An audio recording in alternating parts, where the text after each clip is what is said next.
She couldn't see his badge, but she could feel his hate. A blind black woman, a sacred cane, a public act of cruelty no one dared stop. But what that cop didn't know? Her son was a federal prosecutor. And what began as humiliation was about to spark a reckoning the whole town would feel. Dear viewer, what you are about to witness is not just a story. It is a powerful testament to the quiet power and pursuit of justice in places most people ignore. If this is your first time here, I warmly invite you to share where you are watching in the comments below. And if stories like this move you, challenge you, or make you think, consider subscribing and clicking the bell icon. We share voices that deserve to be heard every day. Thank you for being here. Now, let's get into the story. There's something sacred about mornings in Franklin Square, Georgia. Long before the city's heartbeat kicks in, before horns blare and screens light up, the world here hums in a quieter frequency. The wind tiptoes through sycamore branches. The air is clean, crisp, and touched by magnolia and memory. And most mornings, if you were up early enough, you'd see her. Claudine Hayes, 76 years old, blind since she was 48, and still moving through the world with more grace than most ever find. Wrapped in her faded lavender shawl, cane in hand, she moved like water, smooth, unhurried, intentional. Her footsteps followed a route etched in years of habit, down the cracked sidewalk from her modest brick home, past the bakery that always smelled like cinnamon, across the little footbridge that split Franklin Square in two. To the rest of the town, Claudine was Miss Hayes. To some, she was the woman who hummed hymns on park benches and told stories with her hands. But few truly knew her. What she'd seen in her younger days, what she'd survived to still be standing.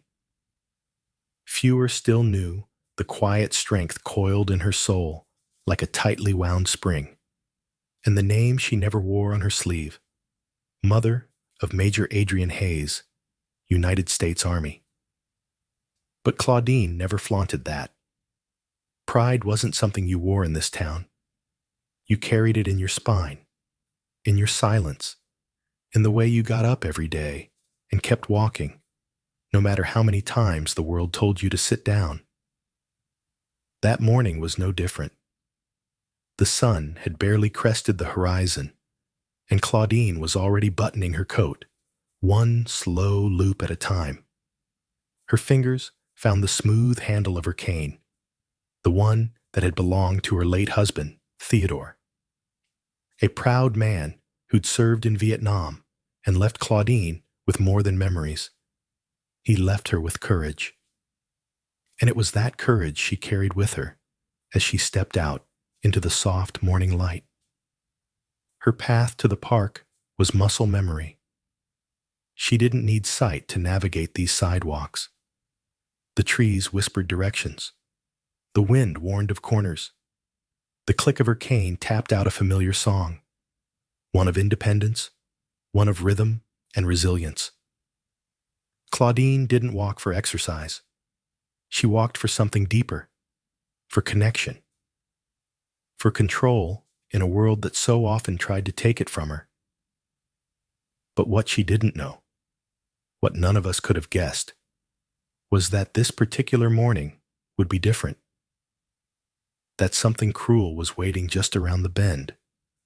That a man in uniform, with a badge on his chest and something darker in his heart, was about to try and take the one thing Claudine guarded most dearly, her dignity. And in doing so, he would set off a chain of events that would shake this quiet southern town to its very core. It happened in broad daylight, no shadows to hide in, no excuses to fall back on. Just sunlit truth stretched across the paved paths of Franklin Square. Claudine Hayes was halfway through her morning walk when she heard it, the crunch of boots on gravel. Not the polite scuffle of joggers or the idle chatter of dog walkers. This was different. It was the kind of sound that changed the air. Purposeful, heavy, a presence trying to announce itself. She paused, tilting her head slightly. Her cane tapped forward once, then held. Stillness. "Ma'am," the voice said. Clipped. Cold. Not a greeting, not really. More like a warning wrapped in forced civility. Claudine turned slightly toward the voice. She could feel the eyes on her. Sharp, scanning, not seeing her at all.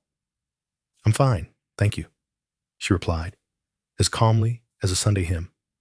"Just walking." "You out here alone?" he asked again, and this time it wasn't a question. It was an accusation dressed as concern. "I know this park like the back of my hand," she answered, still polite, still rooted in that quiet dignity she wore like armor. "Walked it nearly every day for the past 20 years. He let out a low, sharp laugh, not one of humor, one of disbelief. "Well, that might be part of the problem." She didn't respond to that. She knew the game, knew how men like this worked. Slow erosion, not immediate collapse. Disrespect served in whispers before it's shouted. "You should really be more careful," he added, stepping closer. "World ain't as kind as it used to be." She lifted her chin a fraction. "Number it's not." There was silence, tense and tight, like the moment before thunder. And then, "Let me see that for a second." Before Claudine could react, his hand closed around her cane. It was so fast, so unexpected, that for a moment she thought she imagined it. But then came the tug, the firm, unyielding pull. Her fingers resisted, but not enough. The cane slipped from her grip. "What are you doing?" she asked, panic threading through her voice. Her balance shifted, faltered. She reached out instinctively, her hand searching for something solid in the invisible world around her. And then, in a moment that would replay in her mind for weeks to come, she heard it. Crack. A clean, brutal snap. Her cane, Theodore's cane, the one that had been with her longer than any person still living, was broken in two, like a twig under a boot. Silence. So loud it rang. She stood there, stunned, her breath caught somewhere between her chest and her throat. The broken halves of her cane hit the ground with a soft, final clatter. The officer, badge number 214, according to the nameplate she'd never seen, but would soon come to know too well. Officer Stephen Klein. Tossed the pieces at her feet like trash. "Next time, ma'am, don't get smart," he muttered, voice thick with contempt. "Some folks might not be as patient as me." And just like that, he turned and walked away. Claudine didn't move. Not at first. She stood in the middle of Franklin Square, under a sky too blue for something this cruel, her shoulders square, her hands shaking. Her fingers reached slowly downward, brushing against the splintered wood, one piece still warm from her grip, the other lying half in the grass, exposed like a wound. People were nearby. She could hear them, the whispers, the silence, the discomfort, the complicity. No one said a word. She knelt, slowly, painfully, and gathered the remains. Her heart beat fast, not from fear, but from the violation, the humiliation. And yet, she stood. Claudine Hayes stood, shaking, yes, but standing. She didn't scream, didn't cry, didn't curse the heavens. She did what she had always done. She walked, one foot at a time, step by trembling step, palms out, feeling the air, guiding herself by memory, by faith, by sheer will. Past the bench under the oak tree, past the bakery, past the place where someone should have helped, but didn't, all the way home. And when she got there, she wrapped the two halves of her cane in an old linen napkin and placed them gently on the kitchen table like a broken heirloom. She sat beside them and waited for the shaking to stop, for her breath to steady, for the weight of what had just happened to settle into the corners of her house like dust. She didn't call anyone, not at first, but she didn't have to. James Monroe, the young man who ran the coffee cart near the bridge, had seen it all. His hands had trembled on the coffee cups. He hadn't intervened. He was 19, scared, and still learning how to carry the weight of being a black man in a white man's world. But he had done something else. He had recorded it, quietly, shakily, on his phone. He hadn't meant to capture something historic. He just knew what was coming, felt wrong, and he pressed record before Officer Klein ever opened his mouth. Later that day, when he walked the half-mile to Claudine's house and knocked on her door, she didn't say a word when he held out the phone. He played the video. She listened. Every word, every moment, every splintering second of the cane being snapped. When it ended, she closed her eyes. James whispered, "I'm so sorry." She nodded once and said, "It's not your fault." Then after a long silence, she added softly, "But it is someone's." What neither of them knew, what not even Officer Klein could have imagined, was that this act, committed with smug impunity under a bright Georgia sky, had just set something powerful in motion. Not rage, not revenge, reckoning. Because Claudine Hayes had a son. 3 days had passed since the incident at Franklin Square, and the neighborhood hadn't quite returned to normal. People were talking, but in hushed voices. Some offered Claudine sideways glances of pity. Others avoided eye contact altogether. Silence, it turned out, had many shapes. Claudine hadn't left the house since. Her broken cane lay on the mantel now, placed like a relic, half memorial, half warning. Her son, Malik Hayes, still hadn't come home from D.C., though she knew, the moment she told him, he would. She just hadn't decided if she wanted to light that match yet. But then came the knock. It was firm, purposeful. Claudine paused mid-step, one hand on the wall, the other steadying a mug of chamomile tea. She hadn't expected anyone. Another knock, this one louder. She made her way to the door, breath tight in her chest. "Who is it?" she called. A woman's voice answered. "Mrs. Hayes? My name is Detective Karen Elliott, with the Georgia Bureau of Investigation. I'd like to speak with you. May I come in?" Claudine hesitated. She hadn't called the GBI. Had James? She opened the door a crack, enough to see the woman's silhouette. Tall, mid-40s, dressed plain, but with purpose. A badge hung from a leather necklace around her neck. "What's this about?" Claudine asked. "There was a complaint filed about Officer Stephen Klein," the woman said. "He's being investigated for excessive use of force. But that's not why I'm here." Claudine opened the door a little wider. "Then what is?" The detective stepped closer, voice lowered. "Because you're not the first, Mrs. Hayes. I've got 3 complaints in the last year.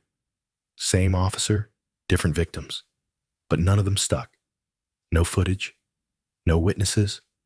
But now," she gestured subtly toward the house, "now we have you. And I hear there's a video."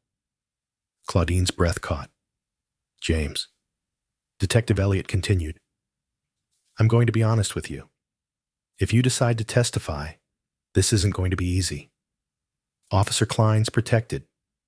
He's got friends in all the right places. and enemies in all the wrong ones. But if you're willing, we could bring all of this into the light. Not just what happened to you, what's been happening for years. Claudine stood there, stunned. Not because she didn't believe it, but because a part of her had always known. That what happened to her wasn't an isolated storm. It was part of a pattern, a weather system that had been raining down for generations. Her fingers tightened on the doorknob. Her tea had gone cold. Finally, she nodded. "I'll do it," she said. Detective Elliot didn't smile. She just nodded in return, as if understanding the weight of what had just been set in motion. And in that moment, Claudine knew. This wasn't just about her anymore. It never had been. The sun over Atlanta didn't seem to shine the same after Malik Hayes saw the video. He had just wrapped up a long shift at the Department of Justice in D.C., reviewing a federal case, when his phone buzzed with a message from a name he didn't know, James Liu. The message was short. "You don't know me, but I know your mom. You need to see this." Attached was the video. At first, Malik thought it might be a scam, but then he hit play. What he saw turned his blood cold. The image was shaky, captured from behind a coffee cart, but the scene was unmistakable. His mother, standing, blind, proud, unarmed, and Officer Stephen Klein looming over her like a storm. The crack of her cane snapping in two was louder than the screams Malik had heard in war zones overseas. But worse was the silence that followed, the indifference, the people watching, doing nothing. Malik didn't finish the video. He was on the next flight to Atlanta. Back in Franklin Square, the streets buzzed with an eerie calm. People went about their business, but the square itself had changed. What once was a place of morning walks and community laughter now felt like a stage, where something sacred had been broken. At 6:42 a.m., just as the first morning joggers passed the bench under the elm tree, Malik stepped out of a taxi in front of his mother's house. He didn't knock. He still had a key. "Ma?"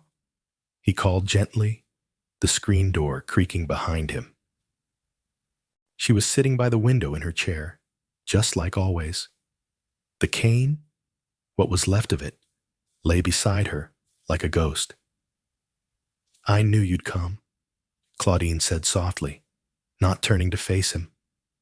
Her voice was calm, but her hands gripped the armrests too tightly.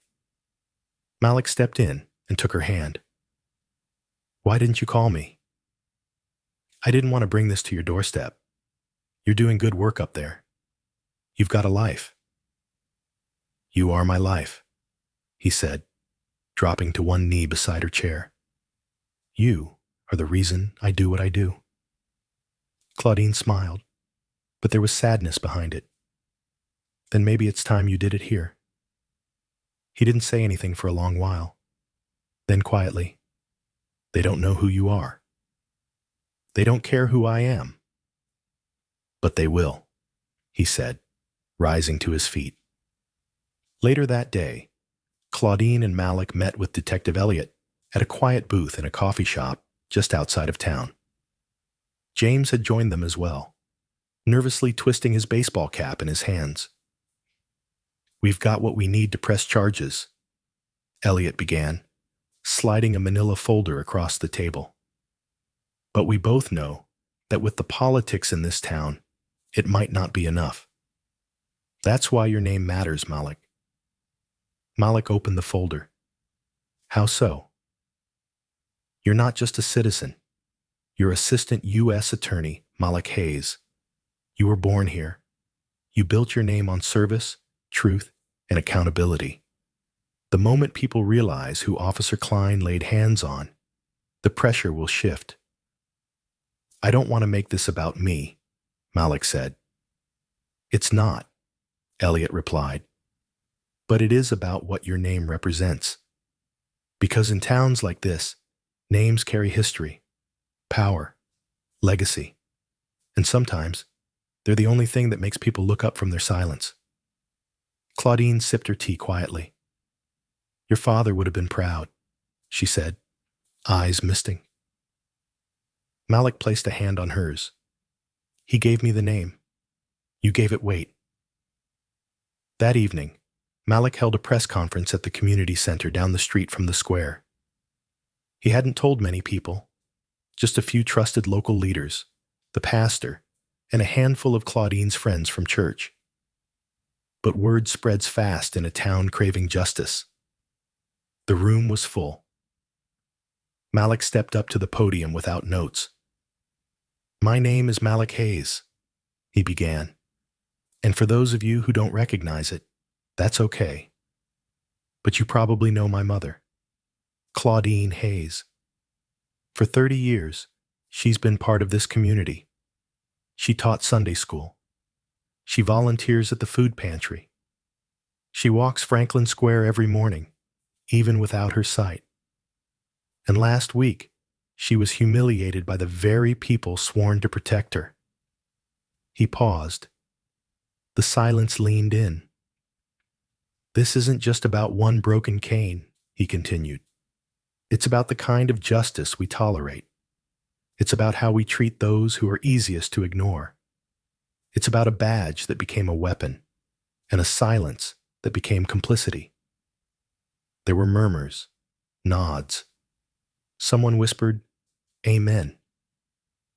I've prosecuted cases across this country, Malik said, voice rising. But this is home, and no uniform gives anyone the right to take away my mother's dignity. That officer didn't just lay hands on her. He laid hands on every woman who's ever been told to sit down and be quiet, every elder who's had their wisdom dismissed, every black person who's been told they're a threat just for existing. He held up the broken cane. Its jagged edges looked almost ceremonial under the lights. This cane isn't just broken. It's evidence. It's a symbol. And starting tomorrow, we're going to make sure it speaks louder than the silence that let it break. The crowd erupted, not in rage, but in resolve. Afterward, as Malik stood beside Claudine beneath the wide southern night sky, she reached for his arm and whispered, You did good, baby. You're doing it the right way. Malik looked at the cane in her hand, the new one, sturdy and strong. But he kept the broken one too, in his briefcase, in his heart, because names have weight. But stories carry legacy, and theirs was just beginning. By the following Monday, the atmosphere in downtown Atlanta wasn't just tense, it was electric. A quiet town that had long relied on whispered conversations and shrugged shoulders now buzzed with something unfamiliar: accountability. The morning after the press conference, headlines spread across regional news sites. Federal prosecutor calls out local officer in alleged abuse case. Son of blind victim demands justice and has the receipts.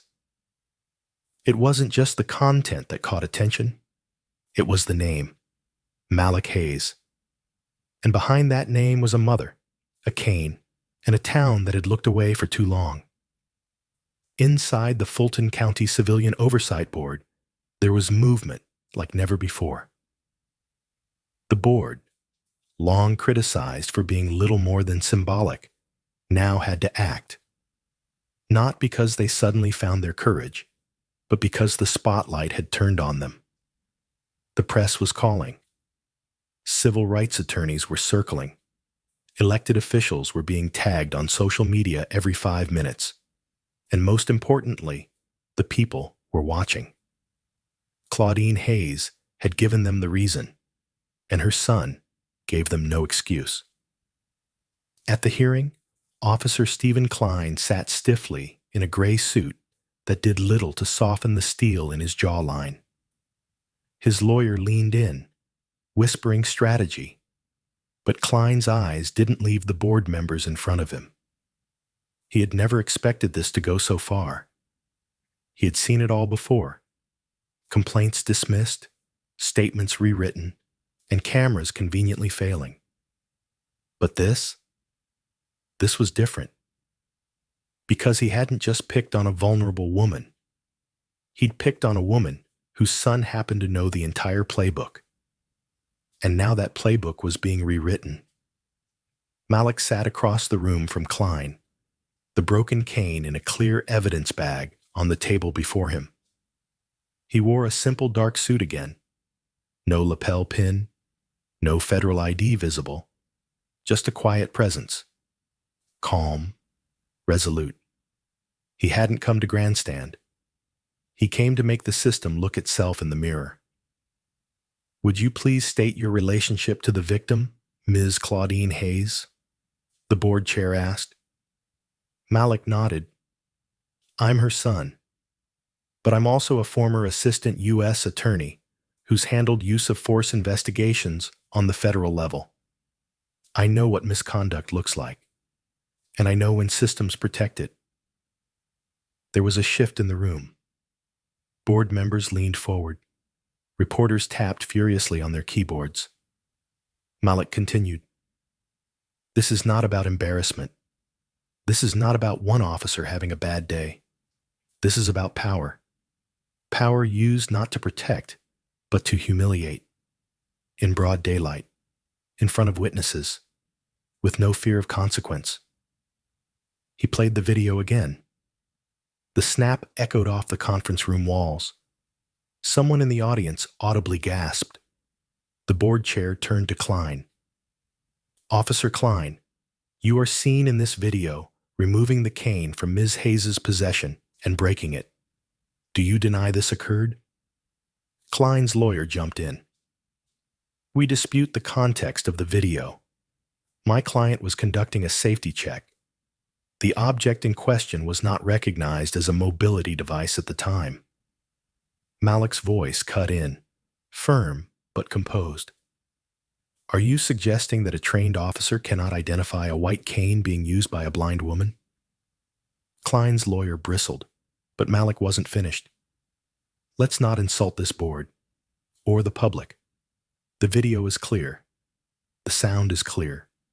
The context is clear. What's not clear is why this man is still wearing a badge. Outside the hearing, people gathered.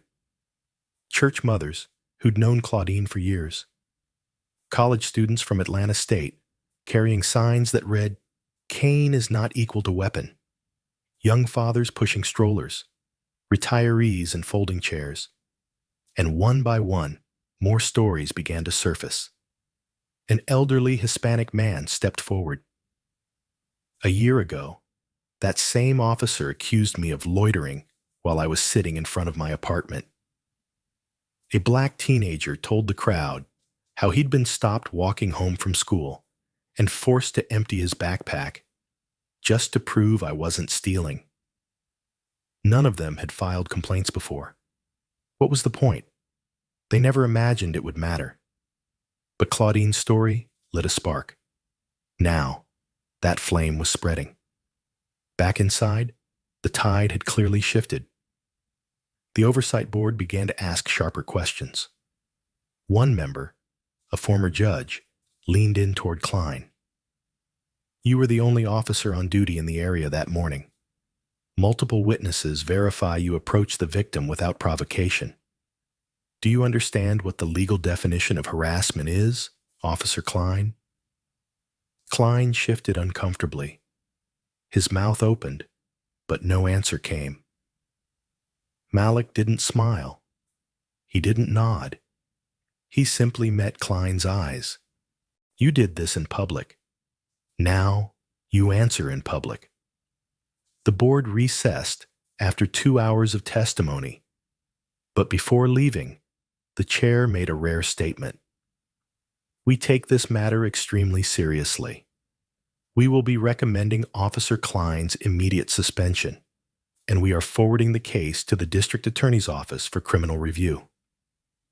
The room erupted in murmurs. Some gasped, others cried, and outside, the word spread fast. He's off the force. For now, at least.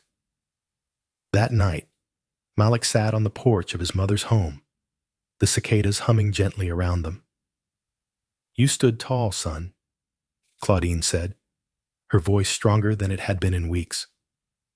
"You gave me the reason to," Malik replied. She reached over and tapped his hand with her fingers. "I didn't think I'd live to see the day someone like him get held accountable. Not in this town." Malik looked out toward the square, dim in the distance. "We're not finished." "But they blinked, Ma. And sometimes, that's how the wall starts to crack." She nodded, silent, proud. Because today wasn't just about a name, a title, or a press conference. It was about a stand. And this time, the system looked back and blinked. The morning sun spilled gently across Franklin Square, casting soft shadows that danced between the park benches and cobblestone paths. The breeze carried the scent of magnolia and old memories. It was quiet, but not the kind of quiet that felt heavy anymore. It was the kind that follows storms. Claudine Hayes stepped onto the sidewalk in front of her house, a cane in her hand. Not the one that had been broken, but a new one, carved from polished oak, with her initials etched near the handle. It felt different, firmer, steadier, but it was more than just a tool. It was a statement. She was still walking, and today she would walk where it all began. The news had traveled far beyond Atlanta by now. National networks had picked up the story. Blind Woman's Assault by Cop Spark Civil Rights Review. Son, former prosecutor, holds officer accountable in landmark local case. But for Claudine, the real shift wasn't on TV. It was in the way people greeted her now. At the bakery, someone had left her favorite scones in a paper bag with a note. "Thank you for your courage." The little boy, down the street, waved and called out, "Ms. Claudine, you're famous." And perhaps most importantly, the silence that had once surrounded her, after the incident, after the humiliation, had been replaced by voices. Voices that said, "We see you. We believe you. We're with you." At the edge of Franklin Square, a small group had gathered, not out of protest, not out of anger, but to witness. Malik stood by the newly placed bench under the tall oak tree. A bronze plaque had been affixed to its backrest, freshly polished, in honor of Claudine Hayes, for every step taken in strength and every voice raised for justice. When Claudine arrived, escorted gently by her son, the crowd fell into a quiet hush. She didn't say much. She didn't need to. She simply ran her fingers over the plaque, letting her touch translate what her eyes could not.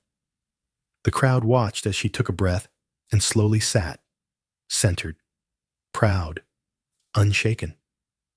Malik stepped forward, his voice clear. "My mother taught me to fight, not with fists, but with dignity. She taught me that silence can be survival, but sometimes survival demands that you break it." He turned to the small crowd. "What happened here started with cruelty, but it didn't end there. Because of all of you, who stepped up, who spoke out, we didn't let this become just another footnote." He looked back at his mother, her chin raised against the sunlight. This is not just her bench. It's a symbol. A reminder that strength doesn't always roar. Sometimes it walks slowly, with grace, with purpose, and it leaves a legacy behind every step. Later that afternoon, Claudine sat with her hands folded in her lap, Malik beside her. The town had begun to move again. Kids playing in the fountain, joggers cutting through the square, elders chatting on benches. But now, there was a different kind of energy. Hope, respect, change. Claudine turned slightly toward Malik. "Your father would have been proud," she said softly. Malik smiled. "He always said you were the strongest person he ever knew." "I just kept walking," she replied, "even when the world wanted me to stop." "And now they're walking with you," he said. Claudine nodded. "That's the legacy. Not what we survive, but what we inspire." In a quiet town, once too used to looking away, one blind black woman's walk through Franklin Square became the beginning of a reckoning no one saw coming.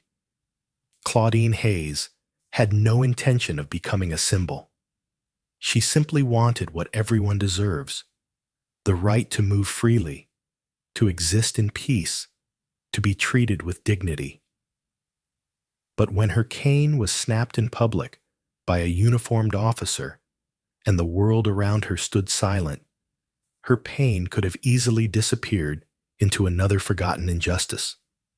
It didn't, because her son, Malik Hayes, refused to let it. What began as one act of humiliation led to something far greater: a community awakened, a system confronted, and a mother's quiet strength shining brighter than ever. Malik's decision to speak out, despite being a former prosecutor and knowing exactly how deep institutional silence can run, was an act of love, but also an act of defiance. He chose truth over comfort. And because of that, others found their courage too. From a coffee vendor who captured the moment to a young mother who spoke up despite her fear, people began to reclaim their voices. And in doing so, they helped restore the one voice that had been momentarily stripped of power: Claudine's. Her story reminds us that strength doesn't always come wrapped in grand gestures. Sometimes it's in the steady rhythm of footsteps on a sidewalk. Sometimes it's in the quiet resolve not to back down.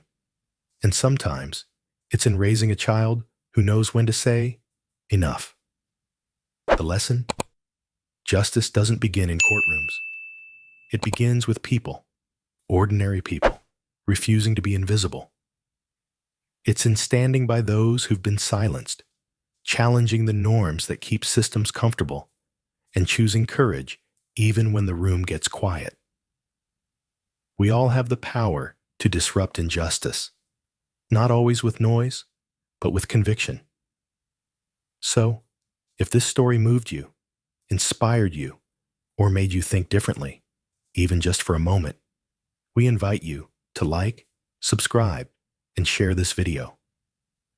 Your support fuels stories that matter. It gives voice to those who've been overlooked and power to those who are ready to rise.